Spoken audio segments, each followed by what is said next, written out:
Welcome back to the Jonestead. I'm Mary. Today is Monday, December 1st, 2025. And just 1 week ago today, the Attorney's Office, District of Minnesota, put out a press release.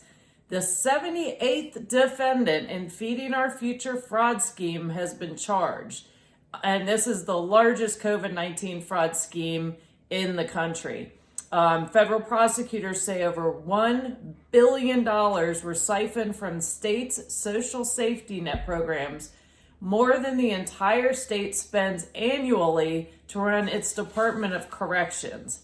And then this is from Zero Hedge, had a really good article about this today too. The fraud involved a series of schemes that federal authorities say took root over the last 5 years.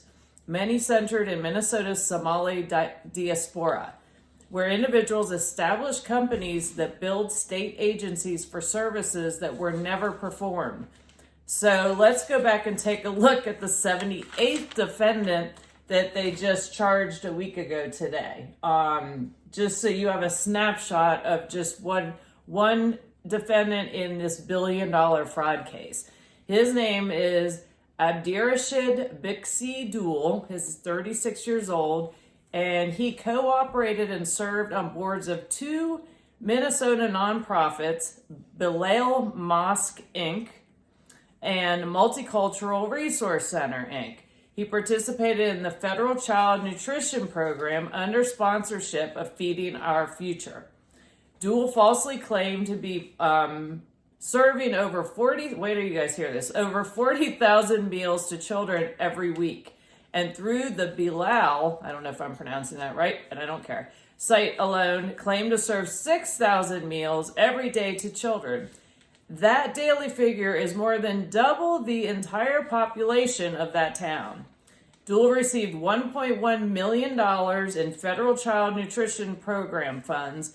And this is what they charged him with. Most of that taxpayer money he laundered through to family and friends, and then he used it for travel and used our tax dollars to buy real estate.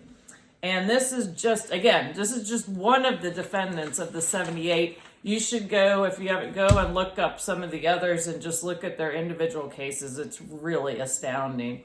And then going back to the Zero Hedge article again, it said specifically, overall, prosecutors charged Feeding Our Future, the Minneapolis nonprofit, partnered with dozens of local businesses to claim reimbursements of tens of thousands of non-existent meals. Isn't that nice? The funds were allegedly used for luxury spending, including homes, vehicles, and international real estate investments. And then they also said once they started investigating these funds that were going supposedly for the food, they also discovered that it was more extensive than that. And let me find this. And specifically, they were talking about it had trickled out into there was a $14 million fraud going on with false invoices tied in with treatment for autism in the Somali community. And the attorney for this one defendant, he said some defendants believe state agencies were enabling the fraud, which makes it okay, I guess. So no one was doing anything about red flags, he said. It was like someone was stealing money from the cookie jar and they kept refilling it. Well, that's kind of par for the course, considering the previous president was giving gift cards and housing to people coming over the border illegally. So only this case, it's Somalis that are here in our country. So again, we're going to this $1 billion is stolen, and hopefully, I'm glad to see that they're putting charges out. But let's hope that these people are actually held accountable, because if you remember a week or so ago, I was talking specifically about a Somali in Minnesota that a jury had found guilty of fraud, of Medicaid fraud to the tune of $7.1 million, and a judge overturned the jury's decision and so basically the guy got caught off scot-free. So there's always, they're playing kid, with kid gloves with this. And that's what they talk about. They go into more detail in this article talking about that, how, especially after the George Floyd, and now there's more sensitivity. And also it's a big voting bloc in Minnesota. And don't forget who the governor is, Tim Walz, who ran for vice president. So this is all going on under his watch. And this amount of fraud, this complete disregard for taxpayer dollars is just appalling to me. And it should be to all of us. And then just over the weekend, meanwhile, in Dearborn, Michigan, we had Muslim protesters that were chanting "Death to America" in the United States of America. And I do not understand why we're allowing this, why we are letting the enemy with it come and establish themselves in our country and burn our flag and tell us that they want to kill us, and yet we accommodate them. And it doesn't make any sense to me. And we also they're in Congress and supposedly they're elected. I don't know how that works, but we have members serving in Congress that there's no way they should be able to continue serving in Congress because of their behavior. And it's really watching how things have unfolded in our country is really concerning to me. And I think I've always been somebody, I love the United States of America. I've also woken up to a lot of things that our government has not done that's right, but they're not serving the people when they're doing those things. But the people, I really feel that we need to start reuniting kind of that spirit we had after 9/11 and coming together and making sure, holding our officials accountable to make sure that our laws are being enforced. Because otherwise we're going to hand over our country. You won't recognize the United States of America in 10 years. And we need to make sure that because we're losing control, and we really need to get law and order back in our country. I mean, over the weekend, there was a shooting at a mall in California.